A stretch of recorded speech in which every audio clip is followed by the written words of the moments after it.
So my name is Jose. I'm an inside salesman for a pretty small company.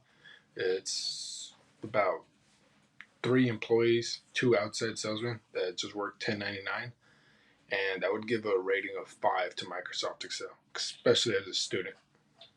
Okay, I use Microsoft Excel to keep track of long lists of certain items at work, but on a personal level, I also use it to do like markup graphs and then keep track of data and then be able to analyze the data in certain ways. The thing I like most about Microsoft is the macros. You can run certain, like to make schedules, to basically highlight specific data in the data set.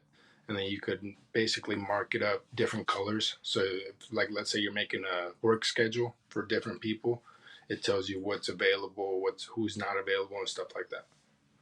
I think the only thing I really dislike of Microsoft Excel is initially it's pretty hard to get used to all the commands and stuff because there's really like you kind of have to figure it out yourself. I mean, you could go through YouTube and stuff like that, but it is a pretty uh, in depth software, so you kind of have to know what you're doing. And then sometimes if you don't know what you're doing, you can mess up an entire data set, and you're trying to figure out what went wrong and stuff like that.